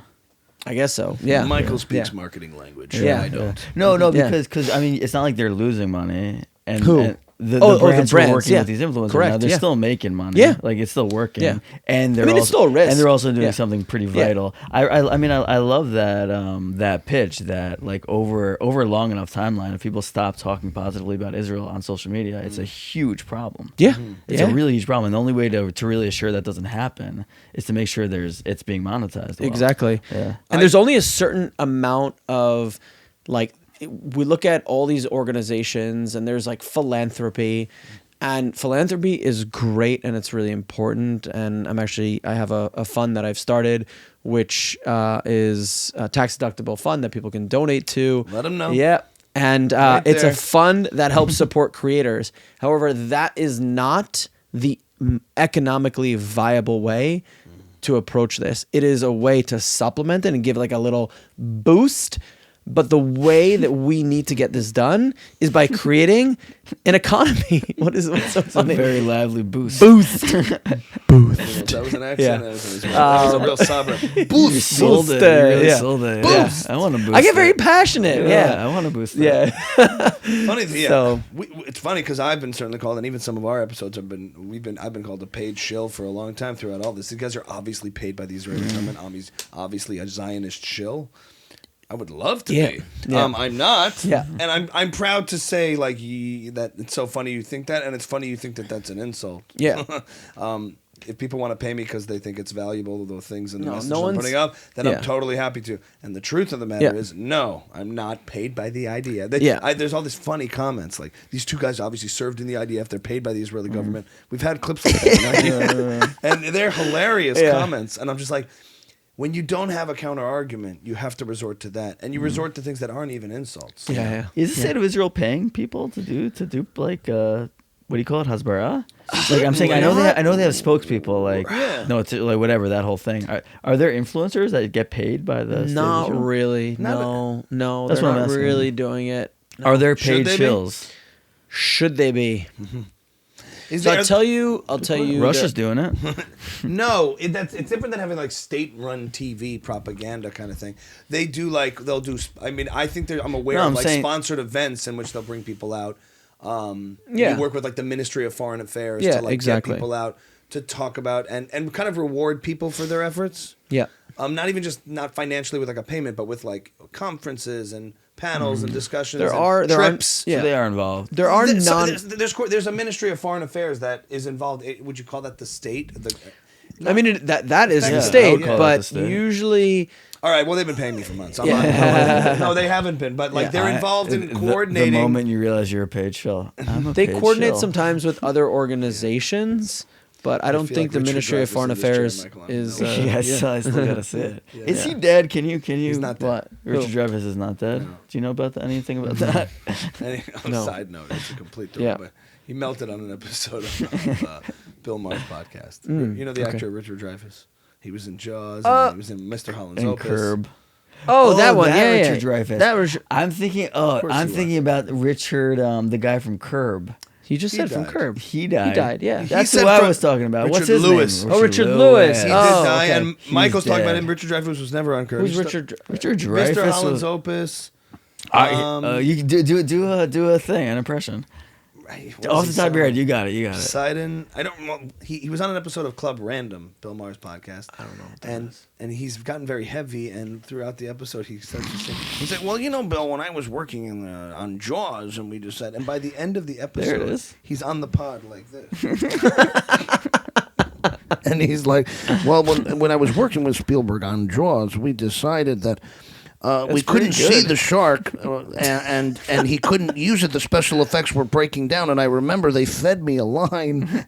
And by the end of the episode, and Chris DiStefano was on an episode of Am I Out of the Shot? Chris DiStefano tried to talk about it with Bill. He was like, "So you had Richard Dreyfuss on, and he's literally melting, and I'm watching this. Are you aware that Richard Dreyfuss is melting on your podcast?" And Bill's like, "Why? What was happening? I don't know." He wasn't playing along. Anyway, Can you do a Bill Maher? digress. I don't. You don't. Oh man. I Yeah. wish I that one's I haven't cracked. Oh, There's Bill people who Maher, are yeah. getting it. Yeah, yeah, what's you the- know, Matt Friends, Matt yeah, Friend's he been doing kills it. Oh, there's But another Kyle guy. Dunnigan's Kyle the one. Dunnigan. Wow. He was yeah. the first to really crack the Oh Bill my Maher. God, he and does Matt's been doing it a bunch. such I a was like, okay, look, Yeah. here's the thing. I Yeah. don't. Yeah. Okay, Yeah. that's Okay. Here's a rule. new. He rule. actually, there's a little bit of like- Mr. Mackey in there. Okay. Yeah, New that's a good rule, call. Barzel Okay. Media. If you're gonna work with influencers, Yeah. you know, Then that's- work with influencers. Then work with them, not against them. Okay. Okay. I don't because then. But I love Bill on Israel. He's great. Oh my God, he's amazing. Yeah. He's like, there's one He's way to good. stop He's this. a Stop friend. attacking Israel. Yeah. Yeah, stop attacking Israel. Okay. He's a friend. New Yeah. rule: stop attacking Israel. That's how you fix that. yeah. and that's the It's truth. what's really Stop. what's Stop. what's really wild about politics now is that even folks on the right are like, Bill Maher is he's on our side, and you're like, because Bill Maher is the voice of reason now. And he's, I think, in a lot of ways, Depends. Yeah, but he's intellectually honest. Yeah. You may not agree with his politics, but there is so much like just dishonesty and double standard. And Bill Maher just says it as it is. He's like a Dave Rubin. He's like your Douglas Murray. Bill Maher's positions Barry have not Weiss. changed Yeah. at all. No, he hasn't changed. I, yeah. I would call Not it changed. intellectually consistent, not honest. Okay. And I think throughout all these things, you've seen the commentators who are consistent and the ones who like for what's the some difference? reason. Yeah, what's the difference? Yeah. The difference is that they have an actual political philosophy and set of values that they apply equally to all situations. I think Ben Shapiro has come out very well because he you may not agree with him, but at least you can tell when he's speaking he has a set of values and a philosophy. Whereas you look at someone like well, the people who have gone off the rails, and like all of a sudden Candace Owens is talking about Brianna Joy Gray, and you're like, wait, what have you ever believed in? Because all of a sudden you're like talking to someone who you like would never have spoken to 6 months ago. So like, where's the consistency here? But what's the difference between being intellectually honest versus intellectually consistent? Because I think honesty is I think Candace Owens would say she's being intellectually honest. She's just kind of dumb, but she is honest. In the way in her own mind she's being honest. You have more respect but she's for inconsistent. consistency than consistency. honesty. Yeah, whether or when not you you say agree honesty, with them. though, I think you meant like that people are saying what they believe. I didn't think Ben Shapiro is. When I hear that, if someone's intellectually honest, that means they're saying what they believe. Yeah, no, I don't think it's the best word. I just think there's more of a. I know what you mean. That even these people going off the rails are like believing in their own self in a certain way, and it's not like they turn the cameras off and they're like, well, maybe that'll play. And their arguments make sense. I think. I mean, some of the arguments they make like they make intellectual sense on a certain level. I think when you dig deeper, they don't make any sense. I wouldn't call it like intellectually dishonest. I thought you meant that sometimes there's a confirmation bias and an audience capture that develops where you form a certain position in a set of views, and it really resonates. So now you have to commit to that, even if new information comes in. And you're like, well, I'm just going to like stick to this because this is what I've told myself I believe, and the audience has reacted to it. And everyone suffers from a little bit of this audience capture, and I've seen it with the guys in the commentariat, where they're not actually thinking about every issue anymore, like objectively. They're just thinking about how it's going to fit into this sort of framework. And I've seen that a lot. You see it with everybody. Everybody's guilty of it in various degrees. And are you really a free thinker, or is that your brand? You know? And the second something comes in, you're like not evaluating everything as objectively as you think. That's a good point. And so I think the people that fare well, I mean, even so, like when Ben Shapiro sometimes gets challenged on certain things, I've seen him sort of not because he's trying to like, you know, broadcast a certain brand, but there's certain people that maybe it's harder for them to integrate new information because it may jog already something that's working, you know, and everybody falls for that. In some ways. I'm trying to think of anyone specific I could really think of off the top of my head. But who has just fallen apart through this? What's that? Who has fallen apart after? Not fallen apart, but like you see people. I don't know. It happens especially in legacy media where they're like, when I do interviews, sometimes with very biased, obviously biased things, they're like, anyway, so let's process this story this way. So obviously, as we know, the left wing is gonna. So obviously, you know, the far left is at it again because, you know, such and such did this and this, and I'm like, all right, but are we really like talking about something honestly, or are we just kibitzing to shit on the left, which is fun to do. It's candy, but I don't know if it's like nutritious. So Cigar and Jetty, I think, is like a good example of that, where it seems like everything he cared about before October 7th he no longer cares about when it comes to Israel. He doesn't apply the same. Yeah, he doesn't apply at all. Yeah, equal to Israel. Yeah. Anyway, whatever. But in the space that we're in, we're being not specific because I can't really think of it. But, you know, overall, the podcast space makes it easier. There's guys who are honest players in the game and they fare really well, like Lex Fridman and Joe Rogan, and guys who are having like intellectually honest conversations. And that's sort of the brand is intellectual honesty.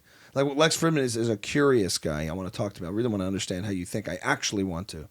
I think when he's talking to people, Joe, I think is the same way. I think Joe's. They're not ideologues. Yeah, they're not I don't really ideologues. fall on the same line as him, but I think he's been consistent with Joe Rogan with the way he talks about the rest of the world. He Integrity talks about really Israel is and what we're Gaza talking in the about. same way. Integrity is what Ben has integrity. Joe has integrity. All these people that go through various cancellations and heat and public whatever.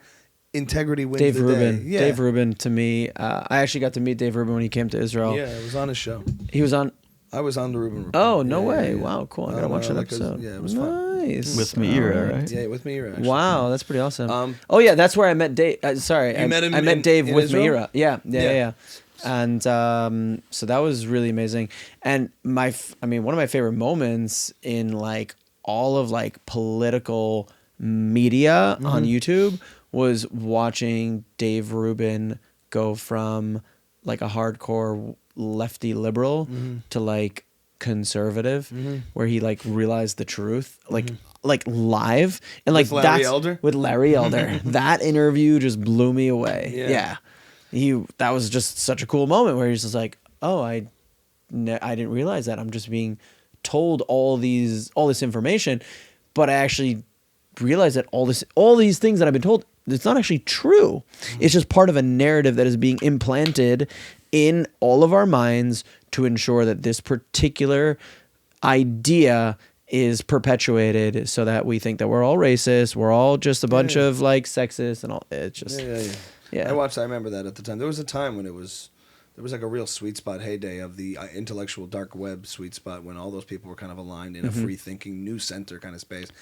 Post COVID, post Trump, that lost its way a whole bit. Tim Dillon broke it. What? Tim Dillon broke it when he made fun of Eric Weinstein. Yeah, exactly. But I feel like that whole thing is fractured too. That heyday is completely sort of gone. And now, when all the liberals and left-wingers were hysterical about the far-right anti-Semitism in the Trump days, oh my God, I was like, what? That's like 5 guys.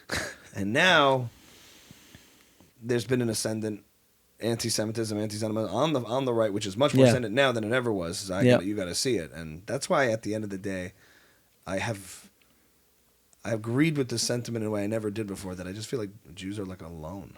Like, we're really alone. Yeah. In the end of the day, there's a Douglas Murray line in the Monk debates where he says, who will protect the Jews? The Europeans? No. The Arab world? No. Only Jews will protect the Jews. And like making the case for Israel. And Douglas Murray. Murray. That was your line, right? Yeah. But the point is, he just like says it so clearly, and it's very hard to deny that. It's hard for people to hear it. He's like, you won't. He says it with that the Europeans, the Arab world, no. So, like, making the case for Israel. But it does, and there's a clip of Manas Friedman saying, we are alone. Jews are alone. It feels like a dark, heavy thing, but it also feels like a call to action a little bit. So, yeah. I think it's one of the reasons why, like, I've really put such a focus on, because we have the advocacy world, we have charities, we have the IDF, we have Richard Torres, and we have Patricia Heaton. Yeah. Besides them, we're yeah, thank God we have like a pretty decent infrastructure. But all of a sudden what we're seeing is Jews being canceled out of their jobs for Jews being canceled out of their jobs, Jews being forced to not talk about Israel.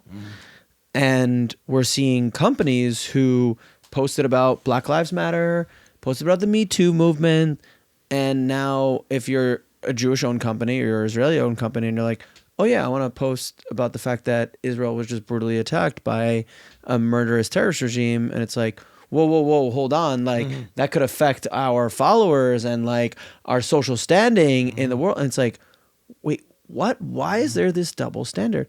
And so it's one of the reasons why I said we need to create. I mean, my tagline for Barzel Media, another plug, is creating right there. That's right your there. camera. This camera. Barzel. Is there one here too? Barzel, baby, Barzel, yeah. Barzel. Is creating. You ready for this? You ready for this?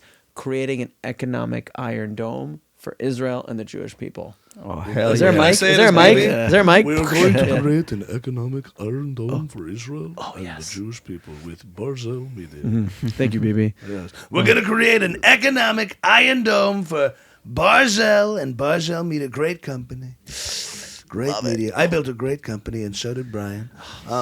This is great pod right here. I want this recording. Yeah.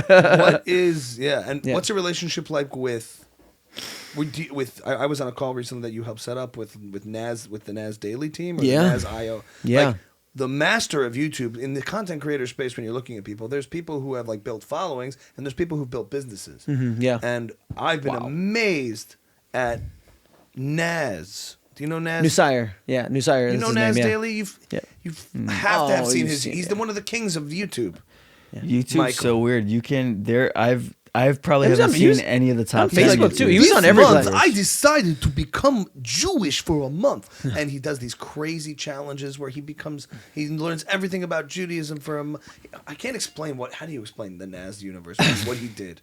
He's one of the early days, like a Mr. Beast in his space. Yeah. How do you explain? I mean, he just explored different topics.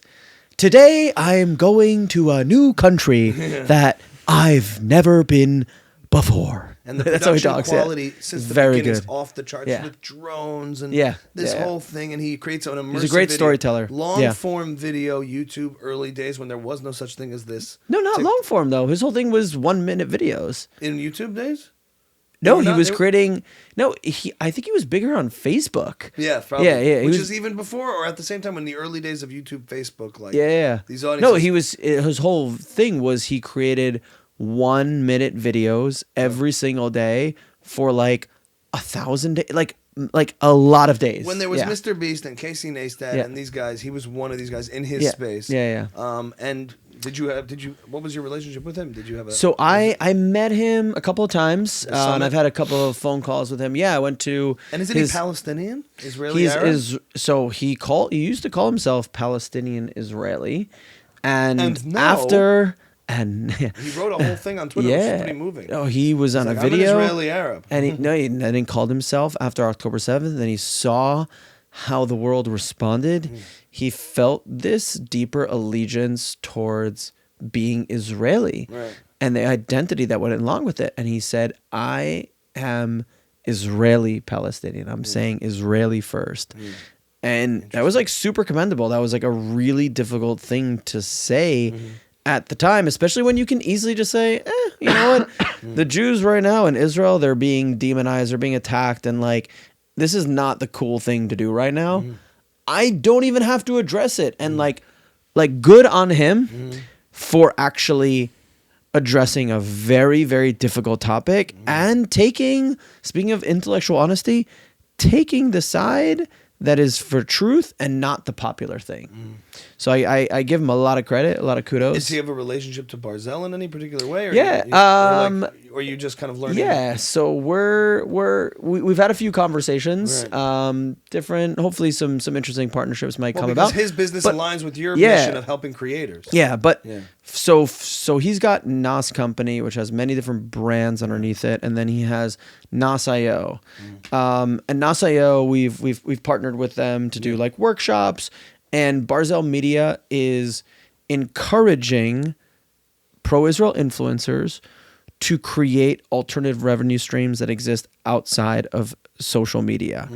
And the platform of our choice is Nas.io. We think it's a great platform. It's got really good features. It's got, and it's aligned with a really great cause and a great mission with Nusire. But what's fascinating is that, like, as I keep talking about it, and then like we talked about earlier, this woman who got her account banned, she would be completely, if her account got shut down, she would be screwed. She wouldn't have anything. And we got it back up. But now she's like, okay, I need to protect myself so that when this happens again, I have a fallback. Right. And my fallback is making revenue and getting my followers to enjoy my content and connect with me outside of social media. There's a whole effort now to like figure that out. Of like these platforms own everybody's. Yeah. They own That's everything. what the blockchain was supposed to solve. Supposed to do. Yeah. Yeah. Didn't And quite that- work out that way yet. Which predictably so. No one ever got it. Yeah. What NFTs or any of that stuff. Yeah. No one ever got it. I still don't get it. Yeah. I've tried to No, some explain people get wa- it. Yeah, wasn't I don't user get it. friendly. It was never The whole user-friendly. thing, Yeah. it just required too much explanation. Yeah. Gary V's still going strong, right? Yeah. Um, Oh, whoa. Good for We haven't him. heard Gary Vee in a long time. man. I honestly I kind of you beat the game. I opened VCon. Once you Yeah. opened VCon, Yeah. Michael and I went together. Yeah. That was fun. VCon, well, we got NAS Summit, so that's another conference. So you So have I to, gotta you have to work- work on your NAS, I have to work on Nusire impression. Okay. Yeah.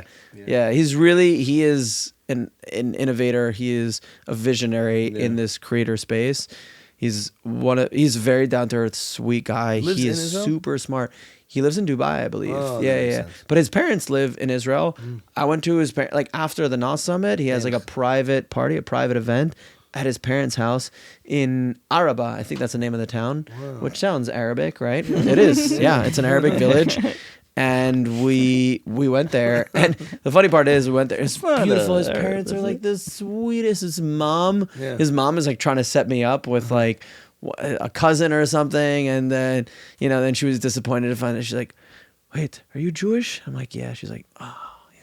She's like, "Yeah, it's probably not gonna work." Yeah, but it was very sweet, and there was a funny moment where this was while Hezbollah was like attacking and like a lot of the the craziness going on in the north, and Nusire is all about getting the greatest shots, and he wanted to get his drone shot, And his team was like, listen, you can't fire up a drone around here. He's like, come on, we got to do it. Yeah. And they're like, no, you can't do it. Like, the IDF will, like, you know, Wait, they'll so be that here. drone that hit that apartment in Tel Aviv was Naz's That was- drone yeah, shot that trying was to get nuts. some content. Man, Yes. Yeah. You heard it I here. always That's the the true Houthis story. must Yeah. be Infinitely, I am pissed. curious about, what's that? The Houthis must be pissed. Yeah. Yeah. because Nusayr taking credit. Yeah. Yeah. I'm curious about the relationship between the Israeli Arabs and like Hezbollah, and like they're being attacked too. Like, you know, Yeah, and with the- how they feel about it. you Well, know? the Druze are the ones that the Druze. all those kids got murdered. Yeah, that Yeah, was so- awful. Yeah. They refuse something interesting. I heard they refuse to leave the land for any purpose Israel? whatsoever. The Druze, Yes. they're like extremely connected to the literal piece of land Yes. that they're on,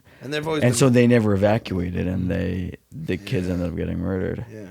It's awful. crazy. But it's a whole different. But just like universe. there's this strange thing because like the Israeli Arab citizens of Israel, which we talk about as a feature of Israel as a progressive society, like, you know, we had a guy recently we work with sometimes who is Lebanese, and we did not realize that, but he told us. I was like, no, Hezbollah is like the mafia in Lebanon. Everyone hates them. I mean, everything has to go through them. They kind of control things, and everyone hates them. And Like the cartels in Mexico, Yeah, almost. yeah, you it's know. like a whole thing. Yeah. Yeah. But anyway, Yeah. well, Brian, I think we are approaching our Are we wrapping it final up? minutes here. Yeah. Yeah. Any burning questions? You'd be like, Brian, you've been sitting here the whole time, and I've always wanted to ask you, like, you know, I don't know, anything. How often do you trim your beard? Oh, great What's your question. beard I've regimen? gotten that recently. Very- I it's get a that very question nice sometimes. length. Thank you so much. I really appreciate It's a that. great beard. Yeah, It's a great beard. beard. One of the best beards. Yeah. Michael needs Yeah. work on trimming. He doesn't know when I to. trim this every day. Yeah. You trim it No, every how day. often do you do Yeah. it? Like this, Michael. So, yeah, like the old Jewish woman, you know, There's- to to bring it full circle. hair, There's chin, a way yeah. to get it shorter. Yeah, yeah. That's what I'm saying. If, You're like, if there's a way, I I haven't feel like found it yet. he like he'll need to use like those giant like a tree shears. cutters. You Like know what it is? Michael's in the mirror like, damn it, still not You coming. know what it is? It's just like it's like I plan to do it once in a while, and then it's just it's the same reason I haven't like cut my hair and like in Your like, beard's been longer than done this, it. but yeah, you keep it. Yeah. He keeps. No, it but what do nice you and do? tight. I knew I was coming on the Ami's House pod, so I was like, I gotta. Yeah. Oh. Yeah, so I just trimmed it, you know, Okay. earlier this evening. Okay. I would say I do it. I don't know between. I don't know. It depends. Like sometimes I'll do like a little bit here. Like I'll just do like a nice like tightening up of you know Sculpting? the upper cheek. Yeah. And then sometimes I'll do like a full proper like, you know. Did you only start growing hair on your upper cheek once you moved to Israel? It comes with the territory. Yeah, for sure. I have another question. You Yeah. were wearing cool glasses last night. Are Yeah. those accessories or are No, those no, prescription? No, those are glasses that I actually need. I'm wearing contacts right now. Okay. Oh, well, he's completely blind. We yeah. should have mentioned that. Little factor. Brian cannot see Yeah. a thing. Those are like a bunch of unicorns over there in the corner, right? Yeah. So I do wear glasses. But I found that This is when good I stuff. wear This is when I wear a good hat, my hair is like getting like longer for me that I'm comfortable with. So when my hair gets like a little bit long, I wear my hat more often. And so I'm wearing my hat and the glasses and the hat, just not the best. I wore it last night like that, but it's not the best combination. And I knew I was coming on to Everybody was talking about Ami's it. house. We should put this on Patreon. Yeah. This is Yeah. good stuff. Yeah. You're in your late 30s, Yeah. as we all are. Are you sitting down in the morning to pee at this point? Hey guys, thanks so much for watching. If you've made it this far, we want to let you know that Ami's House is now on Patreon. We love doing extra content, bonus footage with every episode. The best way to support us is to head on over to Patreon, become a guest, and support the show for $5 a month. If you like watching Ami cut me off, Patreon is a Patreon.com/Ami's House for bonus content. Thanks so much for your support and become a guest. If we're butting out the episode because of everything we just spoken about, Yeah. Brian, anything Yeah. else you want to leave the viewers with? This has been your debut. You've been watching the pod. I appreciate Yeah. the love. Anything you want to say? I'll say what hi do to I Gal wanna say? Gadot. She listens. Yeah. Gal Gadot, if you're listening, I'm gonna hit you up in Tel Aviv. Yeah. Or just, one last thing about, Yeah. like, when you observe, you know how Israel's like a scarier place from here. Not too long because I'm exhausted. Yeah. How Israel's like a scarier place from here, but you're there. When you're on the ground, then it's like we hear, like, you know, even you buy into when you're watching the hysteria and you're seeing things and attacks and things like that. Like on a day to day when you're there, like the vibe. I don't know. Do you feel it? Do you feel this anxiety? Are these weekends where you're like, an Iranian attack is imminent? Are you like walking around like, God? So I can answer that question, but I don't necessarily speak for everyone. I would say in general, like the vibe in Israel, I think is better than how it appears on the news. Sure. And I think it's even more like that with Tel Aviv, because Tel Aviv really knows how to just kind of really get by and also enjoy life. And for me in particular, I don't know. I don't get anxiety. I don't get stressed about things that I don't have control over. I don't really have fear of the unknown because, again, fear is just something that I don't think is a what's the word I'm looking for? A character trait? What's that word? A thing? Whatever. Amida? Fear is a what? Like Amida? Amida. What is that in English, though? Character trait. A character trait, whatever. A Value? value, whatever. Virtue's a good. thing, Virtue's yeah. good. A virtue that is helpful. Of course, you need a sense of fear so that you can ensure that you're like, you know, putting on your seatbelt before you get into a car. But I don't think that having fear overtake you and consume you. So You're not motivated by that. I wasn't scared of those Iran attacks. There was a certain intensity, and you're like, holy shit, like they might attack like Are you any at a moment. bus stop and like you're looking around and like potentially cars driving in and running over? Like it does happen on these like crossroads. When I visit sometimes, Yeah. even a little, if I'm with my kids Yeah, and yeah. stuff like that, like I'm keeping my eyes open a little bit of a certain With my way. kids, Yeah. I do. I'm definitely keeping more of an eye open, and like especially like just crossing the street. But it's more just an awareness of like your surroundings, less about like terrorism. I don't know. Like I think maybe in Jerusalem I'm more aware of it, but like Tel Aviv feels like you don't have to like have.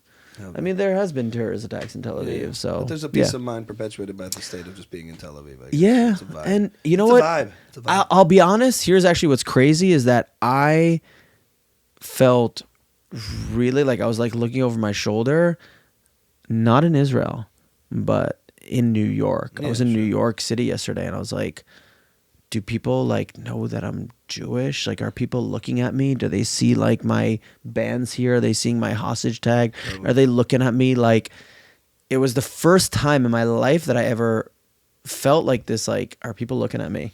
I feel like that when I go to Washington Square Park. That's where I feel the least safe. I'm like looking around. I'm like, you guys have ripped down posters. Yeah, Look at you. they're like the worst. Yeah.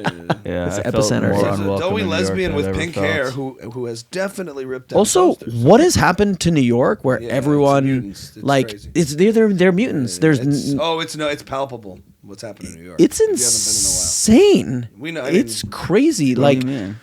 it's homelessness. What do you mean to mutant?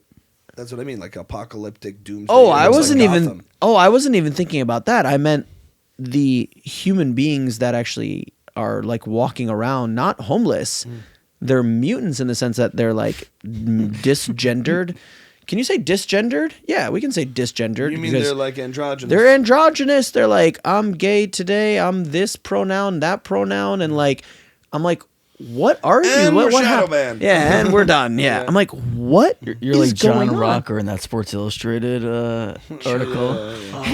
John Rocker. That's a generational thing too. Wow. Was he on the Atlanta Braves? Yes. Yeah, and the Mets. And the Mets. He was on the Mets and he did that interview and he I just don't remember shat that. on New York City and Oh, they yeah? threw him out. I love that. I know what you're saying. You're saying Yeah. like that edgy look is really. I'm what like, the hell why is does this? everyone have purple hair? No why eyebrows? And then some chick comes like- up and goes, "Hey, you're a Zionist." I'm like, what's happened? And I'm like, oh, all the crazy people also happen to be anti-Zionist and hate Israel. I'm like, okay, so maybe you're just crazy. So there's an Yeah. unwellness to it all. If you Yeah. have to just assess both sides. Yeah. It seems a little more unhinged. Yeah. And unwell. I'm like, Who's somebody- kicking down the doors to Penn State. It's a Somebody who residential looks station. like, if I'm gonna be like, oh, you look like you're polished, you have your shit together, you don't have purple hair, you are wearing pants, right? Let's just say you're wearing pants. Oh, you're probably like a normal human being that understands nuance, and you're probably pro-Israel. But like, if you got crazy purple hair, you're probably, pro-Hamas. Yeah, that's my way of judging books by their cover. Yeah. Well, On that note. yeah. Ryan Spivak in Ami's house. Yo, your debut. what Old debut, friends. yeah. Keep crushing it out there. It's great. to Yo, have this you. was great. hanging. Thank you guys. And, Appreciate it. Thank you, Ami. Thank you, Keep Michael. doing what you're doing. That's Thank Brian you. Spivak, ladies and gentlemen. Thanks, Perfect guys. beard. Barzel Media. Barzel. Barzel Media, baby. I like more like Barzel. That's how I see it. Oh, that was like was that comedian who did that Barzel. there was a comedian who did all these he did the impressions Pablo of like Francisco? Pablo Francisco. Yeah. In a world where creators are being shadow banned, Get out! I'm losing followers. Help! Get out! I need somebody to help me, please. only one man dared to create a media company to help them with brand partnerships. Come, I'll help you. I'll help you. Get out. Get down. You're losing 15,000 followers a day. Barzel. One man, Brian, the perfect beard, Spivak, Barzel. Oh my god, the best ending. Oh my god. I don't need is- any more marketing material, just that. This is Zio brand coming in 2075. Oh my god, I love that you were doing an imitation of somebody doing an imitation. That was genius, yeah. Very meta. Dude, Richard All right. Dreyfuss was good also. I think you got to get in that in there. I gotta watch that clip, yeah. We'll add it to the roster. Yeah. Thanks for watching, everybody. Thank you, thank Follow you. on Patreon. Yeah. Bum bum.